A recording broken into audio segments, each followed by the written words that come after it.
उसकी एप्लीकेशन है, यानी आप डेरिवेटिव को रियल लाइफ में कैसे यूज करते हो वो इस चैप्टर में सीखेंगे। तो कहते सबसे पहला टॉपिक है हमारा rate of change of quantity. तो क्या कह रहा है कि बाय द डेरिवेटिव, ये दिखाई तो दे रहा है तुम्हें, फॉन्ट छोटा तो नहीं है? दिखाई दे रहा है। ठीक है, तो क्या बोल रहा है अपने को कि by the derivative ds by dt।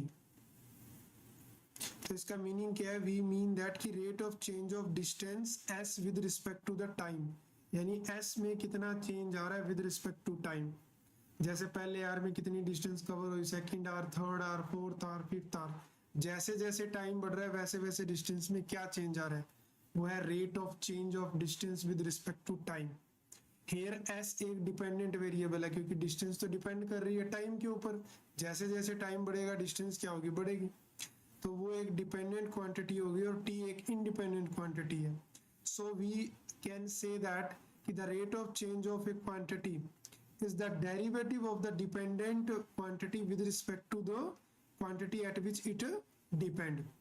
उस वेरिएबल का, जैसे मैंने लिखा y is equal to x, तो अगर y जो है वो x पे डिपेंड करता है तो जो हमारा डेरिवेटिव है वो क्या होता है, डिपेंडेंट वेरिएबल का with respect to independent variable, और जिसके ऊपर डिपेंड कर रहा है उसके रिस्पेक्ट में। Suppose one quantity y vary with another quantity says x, जैसे कि मैंने यहाँ एग्जांपल लिया जो कि एक इंडिपेंडेंट है, और y डिपेंड कर रही है x के ऊपर। डिपेंड कैसे कर रही है? अगर x की वैल्यू 1 होगी तो y की वैल्यू भी 1 होगी, अगर x की वैल्यू 2 होगी तो y की वैल्यू भी 2 होगी, अगर x की वैल्यू 3 होगी तो y की वैल्यू भी 3 होगी। तो जैसे जैसे x बढ़ रहा है y भी बढ़ रहा है, तो y टोटली डिपेंड कर रहा है x के ऊपर। तो सेटिस्फाइंग सम रूल, रूल क्या है? y is equal to f of x then dy by dx। तो क्या हो गया, इस y का derivative with respect to x, उसको f डैश से भी रिप्रेजेंट करेंगे, represent the rate of change of y with respect to x। I hope definition जो है वो क्लियर है कि रेट ऑफ चेंज का क्या मीनिंग है, क्योंकि जब हम क्वेश्चन करेंगे तो ये बात वो बोलेगा कि find the rate of change, तो आपको पता होना चाहिए कि रेट ऑफ चेंज का मीनिंग क्या है एक्चुअली में। आगे बढ़ते हैं, अब हम ये देखते हैं कि rate of change of two variable कैसे रिप्रेजेंट होता है।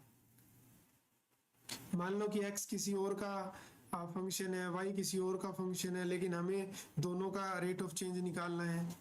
तो suppose two variable are varying with respect to another variable, जैसे कि y मान लिया t का फंक्शन है, और ऐसे x भी मान लिया किसका, t का फंक्शन है आगे, या फिर यहाँ gt लिख देते हैं, सेम हो जाएगा ना फंक्शन, तो हम यहाँ पे gt का यूज करते हैं। Then rate of change of y with respect to us, अब हम इस x y का, हम इस x के रिस्पेक्ट निकालना चाहते हैं। अब जो y है वो डायरेक्टली फंक्शन नहीं है x का, तो आप क्या करोगे, ये चेन रूल भी कहलाता है। देखो लिखा हुआ था chain rule of the derivative. कैसे होता है ये? आप y का किसके रिस्पेक्ट कर सकते हो, t के, ऐसे ही आप x का किसके कर सकते हो, विद रिस्पेक्ट टू t के। लेकिन मुझे क्या चाहिए, मुझे चाहिए dy बाई dx, तो आप इसको ऐसे भी लिख सकते हो। कैसे? देखो इसको कैसे करते हैं, dt से मल्टीप्लाई कर दिया और dt से ही क्या कर दिया, डिवाइड कर दिया।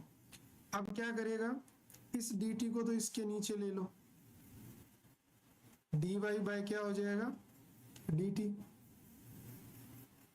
और इस dx को इस dt के नीचे ले लो, यानी यहां क्या लिखूं, dt अपॉन dx। अब मैं इस dt को नीचे भी लेके आ सकता हूं, तो ये इस तरह से बन जाएगा। कैसे कि dy by dt divided by क्या लिखूं, divided by dx by dt, क्या लिखूं नीचे, dx बाई dt। तो एक्चुअली मैं क्या करूंगा, मैं इन दोनों का रेशियो कर दूंगा, तो मेरे पास क्या निकल के आ जाएगा मान्या, मेरे पास y का रेट ऑफ चेंज आ जाएगा विद रिस्पेक्ट टू x, जो कि यहाँ पे लिखा हुआ है dy by dx is equal to dy by dt into dt by dx। आप इसको नीचे भी लेके आओगे तो ये कुछ तरह इस तरह से जो है वो बन जाएगा। और इसका दूसरा क्या नाम होता है मान्य, चेन रूल। इसको क्या बोलते हैं, हाँ, इसको हम चेन रूल बोलते हैं। चेन रूल क्यों बोल रहे हैं? ऐसे एक चेन बन सकती है। चेन कैसे बने? जैसे वाई टी का फंक्शन है, ऐसे मैं चेन बना दूं कि वाई टी का फंक्शन है और फिर मैं टी को किसी आगे आर का फंक्शन बना दूं, आर को मैं डब्लू का फंक्शन बना दूं, डब्लू को मैं जी का फंक्शन बना दूं। अब मैं बोलूं कि find the derivative of y with respect to z, तो एक चेन बनेगी। कैसे चेन बनेगी? हमें निकालना है D Y by D G, तो एक चेन बनेगी। कैसे? पहले वाई का डेरिवेटिव हो किसके रिस्पेक्ट? टी के, फिर टी का डेरिवेटिव हो किसके रिस्पेक्ट? आर के, फिर आर का डेरिवेटिव हो किसके रिस्पेक्ट? डब्लू के, और फिर डब्लू का डेरिवेटिव हो किसके रिस्पेक्ट? जी की। तो ये एक चेन बन गई, दैट्स वाई हम इसको क्या बोलते हैं? चेन रूल बोलते हैं। और इसको ध्यान से अगर तुम ऑब्जर्व करो तो 5th चैप्टर के अंदर पैरामीट्रिक फंक्शन करे थे, ये वही है, करे थे ना? याद है थोड़ा बहुत? Yes, sir.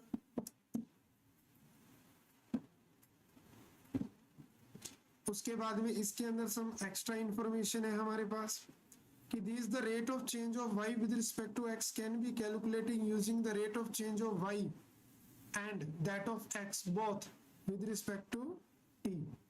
जैसे हमने अभी करा कि dy बाई dx कैसे आएगा? y का भी किसके रिस्पेक्ट? t के, और x का भी derivative with respect to t। फिर कह रहा है तो जो टर्म है ना, rate of change means instantaneous rate of change, जो एकदम से कहीं पे चेंज आता है। dy बाई dx पॉजिटिव है if y increasing as x increasing, and negative होगा if y decreasing x increasing. यानी ये dy बाई dx की वैल्यू ये कह रहा है हमेशा पॉजिटिव आएगी। कब पॉजिटिव आएगी? जब y की वैल्यू भी बढ़े, जब x की वैल्यू बढ़े। लेकिन ये dy बाई dx नेगेटिव आएगा। कब आएगा नेगेटिव? ये जब y क्या हो? कम हो। कब? जब x बढ़े। क्या तुम लोग मुझे कोई एग्जांपल दे सकते हो ऐसा जिसमें ऐसा होता हो कि एक बार दोनों बराबर बढ़े और एक बार एक बढ़े तो दूसरा घटे? तो ऐसा एग्जांपल हमें ले सकते हैं y is equal to 2x का। अगर इसमें मैं x को बढ़ाऊं तो पैरेलल में y जो है उसकी वैल्यू भी बढ़ेगी। लेकिन अगर मैं यही function y is equal to 1/2x कर दूं, क्या कर दूं? y is equal to 1/2x कर लूं, तो अब अगर मैं x की वैल्यू को इंक्रीज करूं तो y की वैल्यू क्या होगी? डिक्रीज होगी। और इस केस में जो रेट ऑफ चेंज आएगा y का वो नेगेटिव आएगा, और इस केस में जो रेट ऑफ चेंज आएगा y का वो पॉजिटिव आएगा। ये चीज बताने की कोशिश जो है वो यहाँ पे सेकंड पॉइंट में ये कर रहा है। फिर कह रहा है third point, for a rate of change of shadow use the concept of similar triangle to establish the relation between the variable. ये आगे चल के देख लेंगे कि इसका मीनिंग क्या है, क्योंकि कुछ ना कुछ एग्जांपल इससे रिलेटेड आएगा तो आप ज्यादा उसको समझ पाओगे। अब चीज ये आती है कि आप फाइंड कैसे करोगे, रेट ऑफ चेंज निकालोगे कैसे कोई क्वेश्चन के अंदर? तो इसके लिए हमारे पास कुछ मेथड्स है, कुछ स्टेप्स है, जिनसे अगर हम एक बार गो थ्रू हो जाएंगे तो आप क्वेश्चन को इजीली टैकल कर पाओगे। नंबर 1 स्टेप, फर्स्ट कह रहे हैं आइडेंटिफाई करो the quantity for which we have to find the rate of change. सबसे पहले तो वो फंक्शन फिगर आउट करो, वो क्वांटिटी फिगर आउट करो कि हमें रेट ऑफ चेंज निकालना किसका। जैसे कि रेट ऑफ चेंज एरिया का निकालना है, रेट ऑफ चेंज अपने को सर्कमफेरेंस का निकालना है, किसके रिस्पेक्ट निकालना है, such that dependent quantity generally this quantity is given as area हो गया, वॉल्यूम हो गया। जैसे एरिया का क्या हो जाएगा? dA ओवर dr हो जाएगा, वॉल्यूम का dV ओवर dr हो जाएगा। यानी वॉल्यूम में क्या चेंज आ रहा है जब रेडियस चेंज हो रही है, तो एरिया में क्या चेंज आ रहा है जब रेडियस चेंज हो रही है, तो लाइक दैट। नंबर 2 पॉइंट क्या बोल रहे हैं? Identify that quantity at which quantity obtain in the step 1 is dependent. Identify करना कि वो क्वांटिटी, जैसे एरिया हमें पता चल गया कि रेट ऑफ चेंज एरिया का निकालना है, तो अब आप ये चेक करो कि एरिया डिपेंड किस पे करता है। मान लो मेरे को ये पता चल गया कि क्वांटिटी एरिया है और एरिया का फॉर्मूला ये होता है, तो मेरा सेकंड स्टेप ये होगा कि मैं ये पता करूं कि ये डिपेंड किस पे करता है। पाई पे डिपेंड कर रहा है, आर पे डिपेंड कर रहा है, टी पे डिपेंड कर रहा है, किस पे डिपेंड कर रहा है। फिर कह रहा है differentiate the quantity obtain in step 1 with respect to the quantity obtain in step 2 and find the required rate of change. अब आपको क्वांटिटी भी मिल चुकी है, आपको ये भी पता चल चुका है कि वो क्वांटिटी डिपेंड किस पे कर रही है, तो फिर क्या करो, जो स्टेप नंबर 1 में क्वांटिटी मिली उसका डेरिवेटिव कर दो विद रिस्पेक्ट टू जो क्वांटिटी आपको सेकंड में पता चली जिसके ऊपर वो डिपेंड कर रहा है। फिर क्या कह रहा है, if we have to calculate rate of change at a particular value of the given quantity obtained in 2, then put the particular value of the in the rate of change obtained in third step and get the required answer। यानी कभी कभी वो हमसे ये बोलेगा कि find the rate of change of area when r is equal to 4, तो ये वो particular quantity आपको दे दी, तो आपको करना क्या होगा, इसको आपको जब आप रेट ऑफ चेंज निकाल लोगे तब उसके अंदर पुट करना पड़ेगा। फिर कह रहा है sometime the rate of change of independent quantity is given and then we find the rate of change of dependent quantity with respect to that quantity at which independent quantity is depend. कह रहा है कभी कभी आपके पास rate of change दिया होगा, क्या दिया होगा आपको मान्या, रेट ऑफ चेंज कभी कभी दिया होगा, तो निकालना क्या होगा उस सिचुएशन में अपने को एक पर्टिकुलर वैल्यू निकालनी नहीं, क्या निकालना पड़ेगा, रेट ऑफ चेंज निकालना पड़ेगा डिपेंडेंट वेरिएबल का with respect to that quantity at which independent quantity depend करती है। चलो अब एक क्वेश्चन करते हैं जिससे आप इसको और समझ पाओगे कि एक्चुअली में क्वेश्चन आएंगे कैसे और करना क्या होगा। पहला क्वेश्चन देखो, अब बैलून कैसा होता है, स्फीयर जैसा होता है, which always remains spherical has a variable radius, यानी रेडियस बढ़ रही है, रेडियस 1 से 2, 2 से 3, 3 से 4, तो डेफिनेटली उसका वॉल्यूम भी बढ़ेगा। जैसे फॉर एग्जांपल मैं यहाँ स्फीयर लेता हूँ, देखो ये स्फीयर है, अगर जैसे जैसे मैं इसकी रेडियस बढ़ाऊंगा इसका वॉल्यूम बढ़ता जाएगा, तो यानी रेडियस क्या है, वेरिएबल है, और वॉल्यूम डिपेंड किस पे कर रहा है, इसकी रेडियस पे कर रहा है। तो सबसे पहले तो आपको ये पता चल गया कि वॉल्यूम जो है वो डिपेंडेंट क्वांटिटी है। अब स्फीयर का वॉल्यूम होता क्या है, स्फीयर का वॉल्यूम होता है 4/3 पाई आर क्यूब, कितना होता है 4/3 pi r cube. Find the rate at which its volume increase with respect to its radius and when the radius is 7 centimetre, ये वो पर्टिकुलर वैल्यू दे दी। तो सबसे पहले आपको क्या करना होगा, यहाँ पे सबसे पहले आप लोगों को यहाँ पे dv/dr निकालना पड़ेगा, रेट ऑफ चेंज किसका, वॉल्यूम का विद रिस्पेक्ट टू r। तो 4/3 पाई तो कांस्टेंट है, और मुझे बताओ कि इसका डेरिवेटिव क्या होगा, 3r² और r का r के ही रिस्पेक्ट कर रहे हैं तो 1 हो जाएगा। तो मेरे पास जो वॉल्यूम है वो कितना आया, dv/dr आया, 3 से 3 कट रहा है यहाँ पे, 4πr², और ये कैंसिल आउट हो जाएगा तो 1 आ जाएगा। अब मुझे यही रेट ऑफ चेंज निकालना है कब, जब r की वैल्यू कितनी हो, 7 हो। तो बस लास्ट के अंदर आपको क्या कर देना है, r को 7 रख देना है, तो 4 × 49 पाई हो जाएगा, ये बन जाएगा 196 पाई, और आप वॉल्यूम निकाल रहे हो तो सेंटीमीटर क्यूब निकल जाएगा, क्या निकल जाएगा, सेंटीमीटर क्यूब।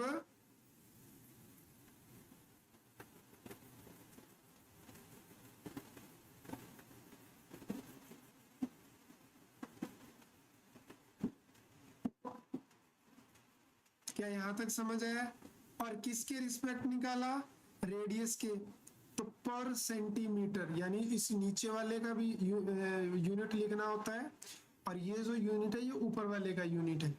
तो आई होप कि क्वेश्चन जो है वो समझ आया कि कैसे करना है। एक क्वेश्चन और डिस्कस करते हैं ताकि और चीजें रिलेट कर पाओ तुम लोग। Next question,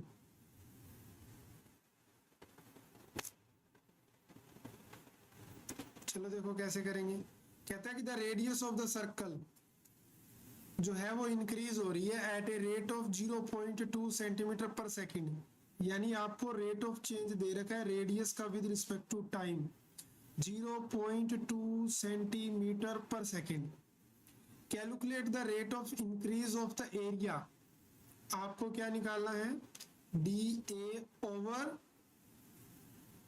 when radius is 5, when radius is 5 calculate the rate of increase of the area। अब मुझे बताओ कि डी ए ओवर आर लेना चाहिए या टी लेना चाहिए, तो यहाँ पे हमें टी लेना चाहिए क्योंकि बात टाइम के साथ हो रही है, टाइम के अकॉर्डिंग अपने को रेट ऑफ चेंज निकालना है, यानी D a over D T अपने को क्या करना है, फिगर आउट करना है। Is that clear? अब एरिया का फंक्शन क्या होगा, जरा मुझे बताओ कि एरिया का फंक्शन क्या होगा।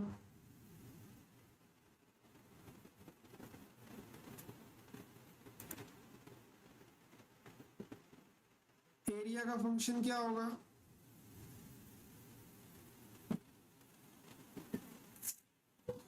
तो एरिया का जो फंक्शन हमारे पास बनेगा वो बनेगा क्या है, सर्कल है ना, तो पाई आर स्क्वायर कितना बनेगा, पाई आर स्क्वायर, ठीक बात है। तो अब आप क्या करोगे, इसका रेट ऑफ चेंज निकालोगे, तो डी ए ओवर क्या आएगा यहाँ पे, डी टी, पाई तो कांस्टेंट है, आर का डेरिवेटिव करो आर स्क्वायर का तो क्या बनेगा 2r, और आर का भी डेरिवेटिव करना है, किसके रिस्पेक्ट करना है, टाइम के रिस्पेक्ट करना है, टी के रिस्पेक्ट करना है हमें।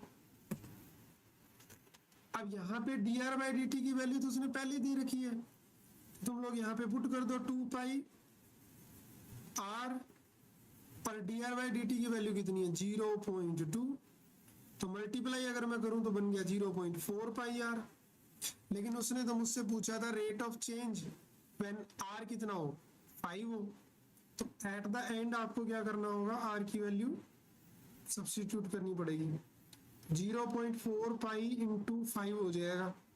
अगर मैं इसको करूं तो ये 4/10 है, 5 पाई, आप इससे इसको काट सकते हो 2 पे और 2 से आप इसको काट सकते हो, तो मेरे पास आया 2 पाई, लेकिन यूनिट क्या आएगा, एरिया है तो सेंटीमीटर स्क्वायर, पर नीचे टाइम है तो सेकंड, यानी 2 पाई सेंटीमीटर स्क्वायर पर सेकंड से जो है एरिया जो है वो चेंज यहाँ पे हो रहा है।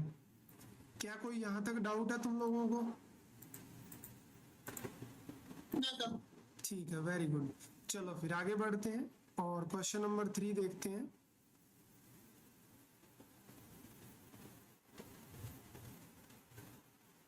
देखो जरा, कह रहा है कि the volume of the sphere is increase at a rate of this, volume बढ़ रहा है, किसके रिस्पेक्ट बढ़ रहा है, टाइम के रिस्पेक्ट बढ़ रहा है, तो dv बाई ds मेरे को दे दिया कितना 3 सेंटीमीटर क्यूब पर सेकेंड। मेरे को निकालना क्या है, surface area, find the rate of increase of its surface area, यानी मेरे को ds ओवर क्या निकालना है मान्या, t, ठीक है। जब रेडियस 2 सेंटीमीटर हो तो आंसर के अंदर लास्ट में क्या और क्या पुट करना पड़ेगा, लास्ट में 2 पुट करना पड़ेगा। अब ये स्फीयर है, तो स्फीयर में सरफेस एरिया कितना होता है, 4 पाई आर स्क्वायर, या कुछ और होता है बताओ मेरे को। अब मुझे ds बाई डी टी करना है, तो कर दो derivative ds by D t, तो is equal to 4 pi 2r, और इसका क्या बनेगा r का dr बाई डी टी। अब प्रॉब्लम ये कि ये कहां से आए, ऊपर तो r के साथ तो कोई दे नहीं रखा, ना इसकी डायरेक्ट वैल्यू दे रखी तुम लोगों को, तो फिर ये कहां से आएगा बताओ मेरे को, फिर कहां से आएगा ये, तो आएगा इससे, लेकिन इससे भी नहीं दिख रहा आता हुआ, तो आपको वॉल्यूम फंक्शन भी यूज करना पड़ेगा। वॉल्यूम फंक्शन होता है 4/3 पाई आर क्यूब। अगर मैं इसका dv बाई डी आर करूं तो वो हो जाएगा 4/3, ये बनेगा 3 पाई आर स्क्वायर, और r का क्या होगा dr बाई डी टी। अब अगर तुम लोग यहाँ ध्यान से नोटिस करो तो D V by D R, तो नहीं डी आर क्यों करा, यहाँ पे डी आर नहीं करना था, यहाँ पे टी के रिस्पेक्ट करना था। तो इसकी वैल्यू तो दे रखी है, तो 3, ये 3 से 3 कट गया,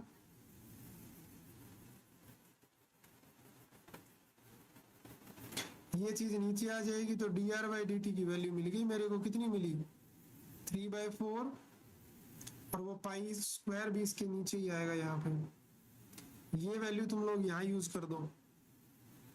तो D S by D T की वैल्यू जो आई 4π2r, और इसकी जगह आप लिख सकते हो 3/4πr²। क्या कुछ कैंसिल आउट हो रहा है, तो बिल्कुल हो रहा है, 4 से 4 कैंसिल आउट हो रहा है, पाई से पाई कैंसिल आउट हो रहा है, और एक आर से एक आर भी कैंसिल आउट हो रहा है। तो ऊपर क्या आ रहा है 2 3 जा 6, और नीचे क्या बचा, सिर्फ आर बचा। अब मेरे को लास्ट में आर की वैल्यू 2 रखनी है, तो अब बस यहाँ पे 2 रख दो। तो मुझे बताओ कि D S by D T कितना आएगा,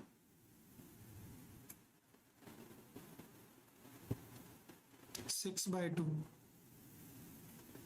3 हो गया। यूनिट क्या रहेगा, तो ये सरफेस एरिया है और सेंटीमीटर में चल रहा है, तो 3 सेंटीमीटर स्क्वायर पर सेकेंड, 3 सेंटीमीटर स्क्वायर पर सेकेंड।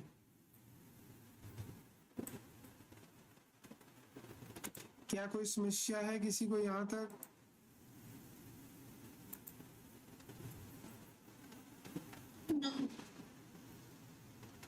चलो एक क्वेश्चन तुमसे करवा लूं, मैं ही करवा देता हूँ। आगे वाला क्वेश्चन इंपॉर्टेंट है, क्वेश्चन काफी ज्यादा इंपॉर्टेंट है।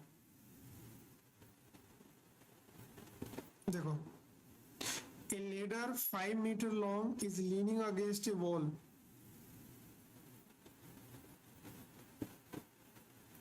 हम मान लेते हैं कि ये ग्राउंड है, ये दीवार है, और इस दीवार के अगेंस्ट एक लेडर ऐसे करके लगी हुई है जो 5 मीटर लॉन्ग है। कितनी मीटर लॉन्ग है? 5। हाँ जी, ये बिल्कुल दीवार 90 डिग्री बनाएगी यहाँ पे। And ground away from the wall at, देखो क्या कह रहे हैं, the bottom of the ladder is pulled along the ground away, यानी इस बॉटम को दूर किया जा रहा है यहाँ से, ऐसे इधर फोर्स लगा रहे हैं। तो अगर हम इसको मान लेते हैं कि x है, तो मैं ये कह सकता हूँ कि x में चेंज आ रहा है विद रिस्पेक्ट टू टाइम। कितना चेंज आ रहा है मान्या? 2 सेंटीमीटर पर सेकेंड, राइट। फिर कह रहा है how fast is it's height on the wall decreasing, मतलब हाइट यहाँ पे थी, अगर ये फुट जो है वो दूर जाएगा तो ये वाला जो पॉइंट है ना वो नीचे आएगा। और इसने ये भी दे रखा है when the foot of the ladder is 4 metre away from the wall. ये तो गड़बड़ नहीं होगी फिर? अच्छा, ये तो बिल्कुल आप लास्ट में रखेंगे। x की वैल्यू अपने को लास्ट में कितनी रखनी होगी? 4 रखनी पड़ेगी। अब मुझे ये बताओ कि हाइट को क्या माने? हाइट दे रखी है या हाइट को मानना पड़ेगा? मुझे बताओ। मानना पड़ेगा ना, दे नहीं रखी है अपने को, दे नहीं रखी है, तो हाइट को मान लो कि x y है। तो y में क्या डिक्रीज होगा वो निकाल लें। तो अपने को dy बाई डी टी निकालना है, क्या होगा, क्योंकि जब आप इस फुट को दूर करोगे तो ये वाला जो टॉप है वो नीचे की तरफ आएगा। और यहां से मुझे फंक्शन बताओ पहले, तो क्या बनेगा? तो जैसा कि ये एक राइट एंगल ट्रायंगल है, राइट एंगल ट्रायंगल में क्या लगती है? पाइथागोरस थ्योरम लगती है। तो इन तीनों के बीच में बड़ी प्यारी रिलेशन आ जाएगी यहाँ से, क्या? x² plus y² is equal to 5², जो कि हो जाएगा 25। अब तुम कर दो इसका डेरिवेटिव। तो डेरिवेटिव के लिए लगा दो D by D T, differential operator apply कर दो, ये बन जाएगा 2x, और साथ में बन जाएगा dx ओवर dt। ये क्या बनेगा? 2y dy over dt is equal to 0। अब आप इसमें इस चीज को उधर लेके जा सकते हो, तो 2y dy by D T is equal to -2x dx over dt। मैं ये कह सकता हूँ कि 2 से 2 कट जाएगा, सही बात है। अब मेरे को dy बाई डी टी निकालना था, तो y को भी उधर ले लो, तो x बाई वाई हो गया, और dx ओवर dt की वैल्यू तुम लोगों को पहले ही दे रखी है, कितनी है भाई, 2 है। तो आंसर आया 2x ओवर वाई। अब प्रॉब्लम ये है कि हमें x की वैल्यू रखनी है, लेकिन y तो नीचे ही है यहाँ पे, तो आप y को यहाँ से निकाल सकते हो। Y square is equal to 25 minus X square, तो y की वैल्यू देगा ये आपको 25 माइनस एक्स स्क्वायर, वो आप यहाँ प्लग कर दो, तो 2x divided by 25 minus X square. ठीक है, अब मुझे ये पता करना था कि जब ये वाली जो डिस्टेंस है ये 4 मीटर होगी तो वो कितना नीचे आएगा, यानी dy बाई डी टी मुझे निकालना था जब जो बॉटम है वो 4 मीटर दूर हो। कितना मीटर दूर हो, 4 मीटर दूर हो। तो हम क्या करेंगे, यहाँ पे x की वैल्यू 4 रख देंगे, तो ऊपर बनेगा 8 और नीचे क्या बनेगा 25 माइनस में 4 रखूंगा, 4 का स्क्वायर कितना होता है 16 होता है, तो 25 माइनस 16 कितना होगा 9, और 9 का रूट कितना आएगा 3 आएगा। तो देखो जब डिक्रीज होता है ना तो रेट ऑफ चेंज नेगेटिव आता है। अच्छा यूनिट क्या लगाऊं, वो तो साइड थी, तो ये क्या आएगा सेंटीमीटर, नहीं हमारे पास मीटर में थी साइडें, तो मीटर पर सेकंड रेट ऑफ चेंज के साथ क्या होगा, ये डिक्रीज होगा। क्या कोई समस्या, कोई डाउट है यहाँ तक, क्या कोई समस्या, क्या कोई डाउट है यहाँ तक? वेरी गुड, चलो अब आगे बढ़ते हैं, क्वेश्चन नंबर 4 देखते हैं।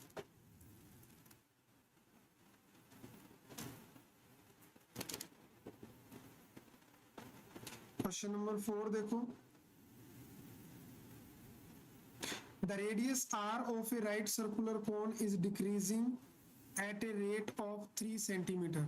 क्या बोला इसने, रेडियस डिक्रीज हो रही है टाइम के अकॉर्डिंग, यानी हमको दिया हुआ है D R by D T, कितना दिया हुआ है 3 सेंटीमीटर, अब की बार मिनट पे दिया हुआ है ना कि सेकंड के ऊपर, तो ध्यान रखना इस बात का। And height h increasing at a rate of, height भी बढ़ रही है, dh ओवर dt भी आपको दिया हुआ है, कितना 2 सेंटीमीटर पर मिनट, 2 सेंटीमीटर पर मिनट। कह रहा है कि जब r की वैल्यू 9 होगी और h की वैल्यू 6 होगी, then find the rate of change of its volume. तो रेट ऑफ चेंज वॉल्यूम का निकालना है। सबसे पहले तो आप ये चेक करो कि है क्या, तो ये एक कोन है, क्या है ये एक कोन, और मुझे कौन बताएगा कि कोन का वॉल्यूम क्या होता है, ये कौन है 4/3 तो स्फीयर का होता है, कौन का, हाँ कौन का कितना होता है 1/3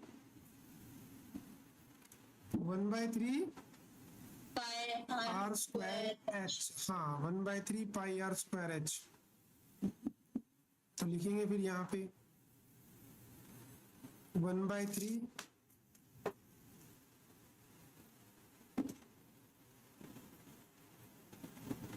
pi r square h, 1/3 pi r square h. निकालना क्या है, रेट ऑफ चेंज किसका, वॉल्यूम का। मुझे तो कैसे निकालोगे, यहाँ पे 2 वेरिएबल है की बार तुम्हारे पास, आर भी वेरी कर रहा है एच भी वेरी कर रहा है, तो क्या मैं ये बोल सकता हूँ कि फिर मुझे यहाँ पे प्रोडक्ट रूल लगाना पड़ेगा, है ना। यहाँ इसको लेते हैं, देखो डी वी विद टाइम, सो 1/3 पाई तो वही कांस्टेंट है, ठीक बात है। इसका डेरिवेटिव करना है, तो एक बार h को पढ़ा रहे हैं तो प्रोडक्ट रूल लगेगा, यहाँ पे दोनों वेरिएबल है, और डेरिवेटिव कर दो किसका, आर क्यूब का, प्लस आर क्यूब को ऐसे ही रहने दो, h वाले का डेरिवेटिव कर दो, तो 1/3 पाई h, इसका बताओ क्या होगा, 3r² और r का क्या होगा dr/dt, क्योंकि हम यहाँ पे t के रिस्पेक्ट कर रहे हैं, r के नहीं कर रहे, जो कि 1 हो जाएगा, प्लस r³ और ये dh बाई क्या रहेगा dt रहेगा। अब जो जो आपको वैल्यू दे रखी है वो आप यहाँ पे पुट करो। 1/3 पाई, बताओ मेरे को कि dr/dt की वैल्यू कितनी है, तो 3 है, तो यहाँ रख दो h टाइम 3r² इंटू में dr/dt की वैल्यू कितनी है 3 है, प्लस r³ और dh/dt की वैल्यू कितनी है 2 है, तो यहाँ 2 रख दो, इतनी वैल्यू आ गई। अब जरा इसको सिंप्लीफाई करो लिटिल बिट, हो जाएगा क्या सिंप्लीफाई, 1/3, तो इसको π/3 लिख देते हैं, 3 3 जा 9 बनेगा, ये 9r² प्लस ये क्या बनेगा 2r³, कितना बनेगा 2r³, और इसके इक्वल में यहाँ क्या था dv में dt था। अब देखो कि हमें रेट ऑफ चेंज निकालना था वॉल्यूम का, जब r की वैल्यू 9 और h की वैल्यू 6 हो, तो अब इसके अंदर ये वैल्यू तुम्हें यहाँ पे पुट करनी पड़ेगी। तो r की जगह 9 पुट करना है और h की जगह 6 पुट करना है, r की जगह 9 और h की जगह 6। तो मुझे कौन बताएगा कि प्रोडक्ट कितनी आएगी, 81 हो जाएगा। इस 9 का क्यूब बन रहा है 7 2 9 इंटू 6 प्लस 7 2 9 इंटू 2। मैं ऐसा नहीं है कि इन दोनों को अलग अलग करूंगा, मैं कॉमन ले रहा हूँ 7 2 9 कैलकुलेशन को आसान बनाने के लिए। 7 2 9 को कॉमन ले लिया तो अंदर क्या बचा 6 + 2 8। अब ये 3 से कट जाएगा 243 पे, और 243 की मल्टीप्लाई कर लो 8 के साथ, 8 3 जा 24, 2 कैरी 32 और 2 34, 3 कैरी, तो आंसर कितना आया। अच्छा यूनिट कौन बताएगा मेरे को, किस में आएगा ये,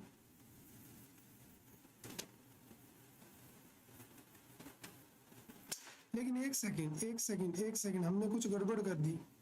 हमें यहाँ पे जो रेट ऑफ चेंज था ना रेडियस का, वो डिक्रीज में दिया हुआ था ना कि इंक्रीजिंग में, तो वो ना माइनस आएगा, और अगर वो माइनस आएगा फिर सवाल जो है वो हमने यहाँ पे गलत कर दिया क्योंकि हमने एडिशन ले लिया।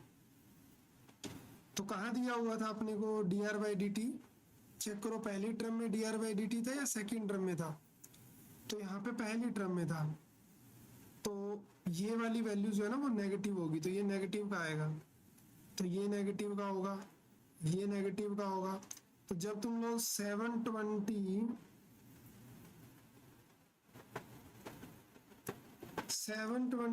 को जब कॉमन लोगे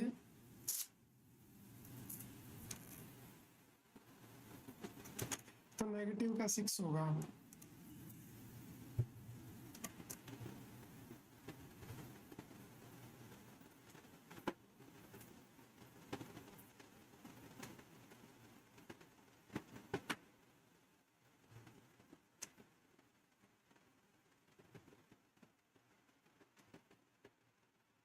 अरे तुम लोगों ने मेरे को बताया नहीं, मैंने यहाँ पे r³ ले लिया है, स्क्वायर आएगा, सवाल सारा ही गलत हो गया, दोबारा करना पड़ेगा।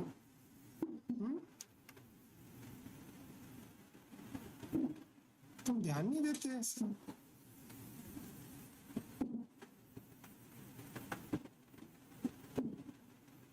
स्क्वायर है ना वहां पे,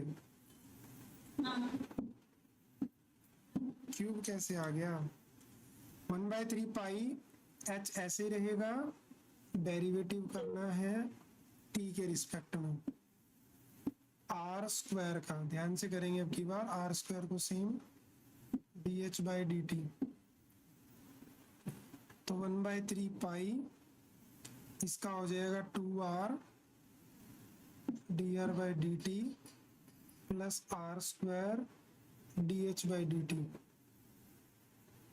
1/3 पाई H2R, और इसकी जगह नेगेटिव का 3 रखेंगे,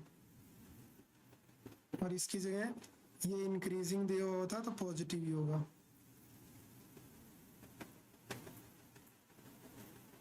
ये बन रहा है माइनस का 3R माइनस का 6RH प्लस 2R² dV में dt। अब अपने को 9 और 6 रखना है, R को 9 रखना है और H को 6।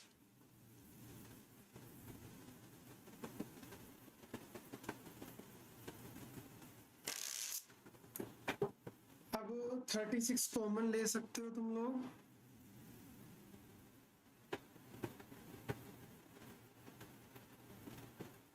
तो यहाँ बचेगा माइनस का 6, उधर बचेगा 2।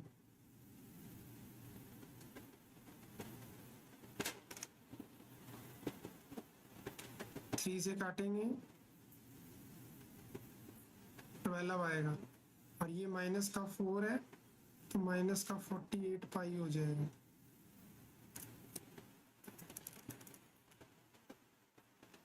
माइनस का कितना आ जाएगा 48 पाई।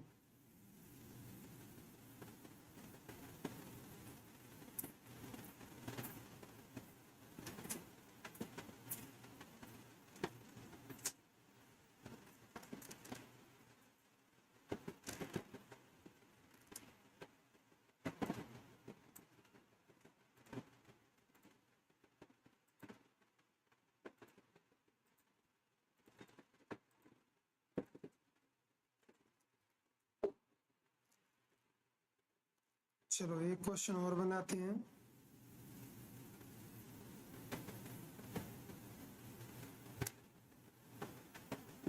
क्वेश्चन नंबर 5, एक बार रीडिंग लो क्वेश्चन की।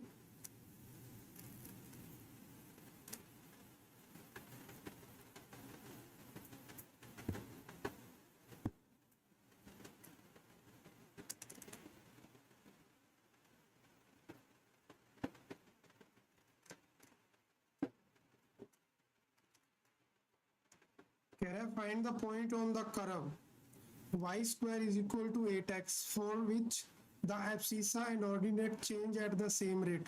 सेम रेट पे चेंज हो रहे हैं, तो इसके लिए क्या करोगे, सबसे पहले तो तुम एक पॉइंट मान लो। Find the point on the curve, कि कोई भी कर्व है अपने पास, उसके ऊपर एक पॉइंट है, उस पॉइंट के कोऑर्डिनेट है x, y, और ये कह रहा है दोनों ही सेम रेट पे चेंज हो रहे हैं, तो dy/dt is equal to dx/dt। अब y² इज इक्वल टू तो अपने को दिया हुआ है, y² इज इक्वल टू तो अपने को क्या दिया हुआ है 8x दिया हुआ है, तो आप इस फंक्शन का क्या करो, डेरिवेटिव करो। Find the point on the curve, अपने को x और y की वैल्यू निकालनी है। क्या निकालना है, x और y की वैल्यू। तो अगर मैं इसका डेरिवेटिव करता हूं तो 2y आएगा, और dy/dt is equal to 8 dx/dt। अगर ये दोनों चीज इक्वल है तो कट जाएंगी, तो 2y की वैल्यू 8 आ गई, तो y की वैल्यू कितनी आई 4, और अगर y की वैल्यू 4 है तो यहाँ रख दो। x की वैल्यू निकलेगी यहाँ से, किसकी वैल्यू निकलेगी, x की वैल्यू।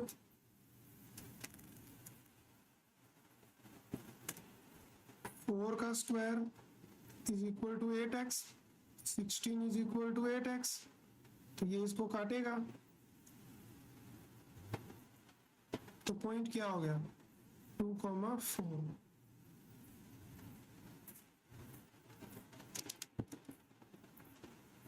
अन्य समझ आया क्वेश्चन? Yes sir.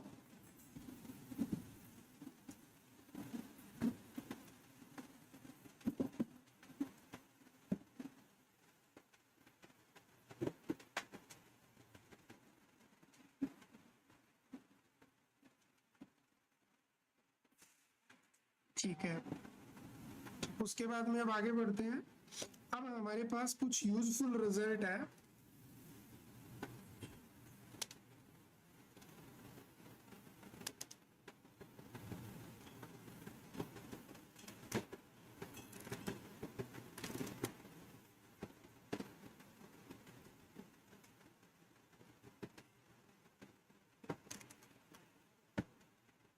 देखो जरा,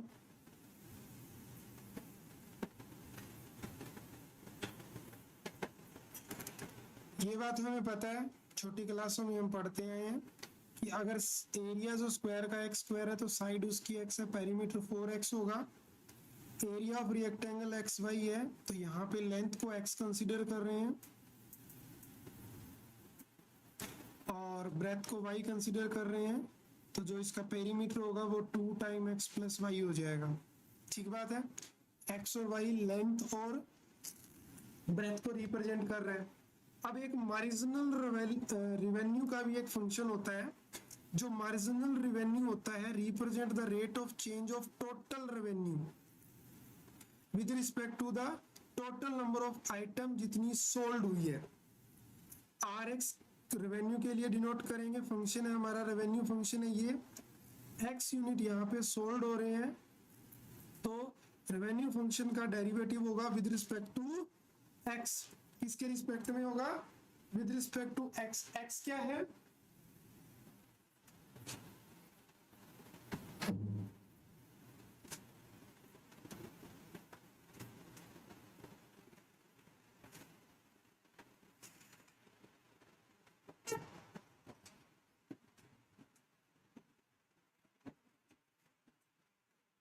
एक्स किसको रिप्रेजेंट कर रहा है? नंबर ऑफ आइटम जो सोल्ड हुए हैं। अच्छा, कॉस्ट क्या होती है? कॉस्ट, टोटल जो कॉस्ट होती है वो होती है fixed cost plus variable cost. कई बार क्या होता है, ऐसे दे दिया जाता है कि इतने रुपए तो लगेंगे, उसके बाद में कुछ वेरिएबल कॉस्ट भी होती है, जैसे ट्रांसपोर्ट की कॉस्ट हो गई या कोई और चीज की कॉस्ट, तो वो टोटल मिला के आती है। तो जो टोटल कॉस्ट होती है उसका फंक्शन होगा fixed cost plus variable cost. Revenue को किससे डिनोट करेंगे? आर एक्स से। किससे? आर एक्स से, रेवेन्यू फंक्शन।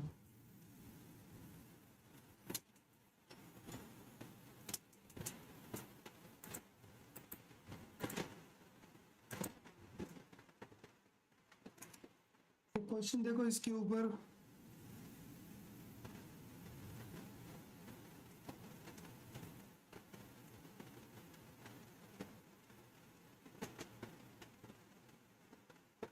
एक number, the total revenue received from the sales of X unit of a product given by this, यानी आपको रेवेन्यू फंक्शन दे रखा है 3x square plus 6x plus 5, ये हमारा रेवेन्यू फंक्शन है। ठीक है, अपने को मार्जिनल रेवेन्यू निकालना है। अभी अभी आप लोगों को बताया था कि जो मार्जिनल रेवेन्यू होता है वो रेवेन्यू फंक्शन का डेरिवेटिव होता है जितने नंबर ऑफ आइटम आपने सोल्ड की उसके रिस्पेक्ट में। यहाँ कितने नंबर ऑफ आइटम सोल्ड हुए हैं? x। तो आपको क्या करना होगा? d बाय डी एक्स निकालना है रेवेन्यू का। तो कितना होगा इसका? 6x। इसका क्या आएगा? 6। और उसके बाद में ये भी बोला कि अगर 5 आइटम सोल्ड होंगे तब कितना होगा?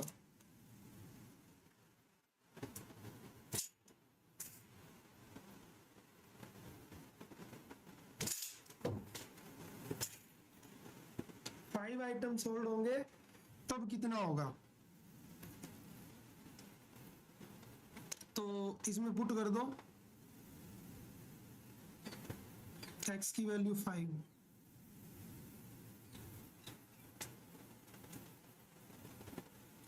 तो मार्जिनल रेवेन्यू कितना आएगा? 36। क्वेश्चन बहुत इजी था। तो इसी के साथ उससे पहले आप लोगों को मार्जिनल कॉस्ट का भी बताना पड़ेगा। मार्जिनल रेवेन्यू मैंने पहले बता दिया तुम लोगों को, मुझे 1 सेकंड दो तुम।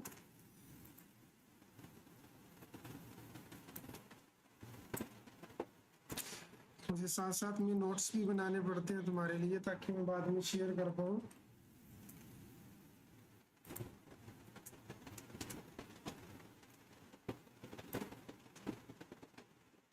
जैसे मार्जिनल रेवेन्यू करा वैसे ही मार्जिनल कॉस्ट भी होता है। देखो जरा, marginal cost is the derivative of cost function with respect to number of items sold. So marginal cost represent the instantaneous rate of change of total cost with respect to the number of item produced. यहाँ produce के respect में होता है। CX क्या है? Represent the cost function for X unit produced. तो जो उसका marginal cost आएगा वो आएगा derivative यानी rate of change of C with respect to number of item produced. तो ये क्वेश्चन मैं तुम्हारे लिए छोड़ता हूँ अभी कि आप मुझे ये बताओ कि इसका मार्जिनल कॉस्ट प्राइस क्या होगा जब यहाँ पे 4 यूनिट्स प्रोड्यूस करे जाएंगे। चलो फटाफट निकालो। तो सबसे पहले तुम्हें ये करना है और उसके बाद में अपने आंसर के अंदर तुम्हें क्या रखना होगा? 4 पुट करना होगा। चलो बताओ मेरे को करके।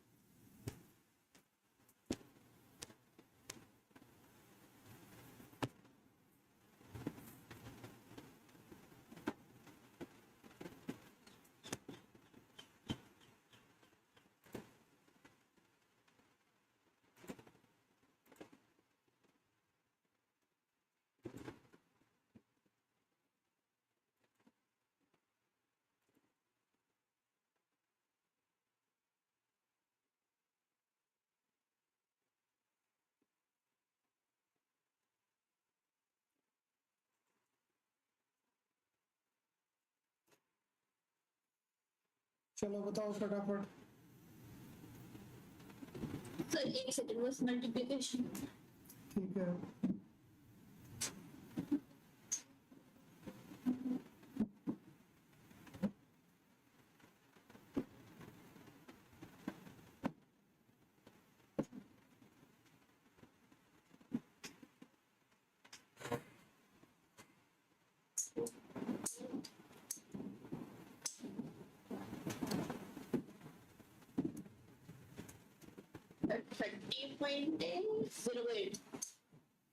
आंसर क्या आ रहा है? 30.08 is the correct answer. Very good. 30.08 इसका करेक्ट आंसर है। ठीक है, तो इसी के साथ जो हमारा टॉपिक 1 है वो हो गया पूरा। अब हम 2-4 इसके एमसीक्यू कर लेते हैं ऑब्जेक्टिव जो इस पे बन सकते हैं। जैसे कि ये वाला क्वेश्चन देखो जरा, क्या बोल रहा है कि if the side of equilateral triangle are increase at a rate of 4 centimetre per second. क्या बोल रहा है? साइड इंक्रीज हो रही है। मान लेते हैं साइड ए है तो अपने को D a over D T दिया हुआ है। कितना दिया हुआ है मैंने? 4 सेंटीमीटर। ठीक है, निकालना क्या है? एरिया का इंक्रीज निकालना है। तो इसके लिए तुम्हें फॉर्मूला आना चाहिए। मुझे बताओ इक्विलैटरल का एरिया का फॉर्मूला क्या होता है? √3/4 A is equal to √3/4 a square. इसका रेट ऑफ चेंज निकालना जरा, क्या आएगा? √3/4 और इसका क्या बन जाएगा? इसका बन जाएगा 2a और साथ में dA/dt। तुम्हें भी दिख रहा है क्या? मेरा पेन लैग कर रहा है या मेरी तरफ ही कर रहा है? कर रहा है ना? हाँ, गर्मी बहुत ज्यादा है उस वजह से। लाइट है नहीं, लाइट चली गई है। तो यहाँ पे dA/dt की वैल्यू तो 4 होगी, तो 4 से 4 तो कट जाएगा। तो कितना आ रहा है? 2√3a आ रहा है। और a का वैल्यू क्या रखना है? 5। तो 2a 10√3 हो जाएगा। तो ऑप्शन नंबर सी जो है वो करेक्ट आंसर होगा। यहाँ पे कौन सा? सी जो है वो बिल्कुल करेक्ट आंसर है। ये वाला क्वेश्चन मैंने करवाया था तुम्हें। अभी अपने पास 2 मिनट है, आप मुझे फटाफट करके बता दो। ये सेम क्वेश्चन है जो हमने थोड़ी देर पहले बड़े क्वेश्चन के अंदर करा था, वैसा ही है कुछ ये, लेकिन अब की बार इन्होंने एमसीक्यू में डाल दिया। चलो करो इसको फटाफट।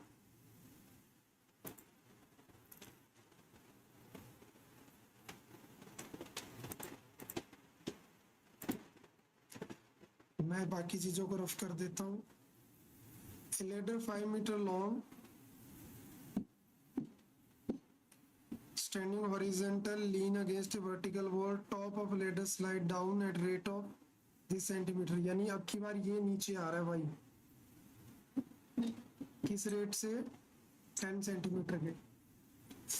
देन कह रहा है कि rate of change, then the rate at which the angle between the floor and ladder.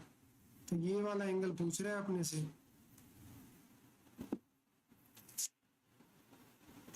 Lower end of the ladder 2 metre away from the wall. तो ये एंगल चेंज होगा, तो एक्चुअली में तो चेंज तो यही वाली चीज होगी ना, बॉटम ही। थोड़ा सा घुमाने की कोशिश कर रहा है ये। फिर अगर हमें थीटा ही निकालना है तो फिर हम लाइक ट्रिको का यूज कर तो डिफरेंशिएट तो नहीं कर सकते। उसी मतलब को डी थीटा बाय dt वही टर्म आ जाएगी ना। वही करना पड़ेगा, वही करना पड़ेगा अपने को। D theta by D T निकालना है।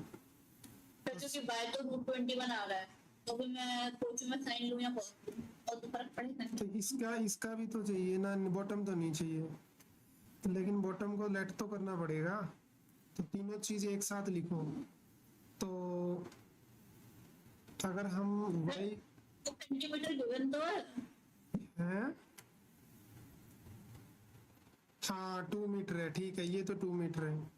तो फिर y को लो इसके साथ, y by 5 perpendicular by hypotenuse हो जाएगा साइन थीटा।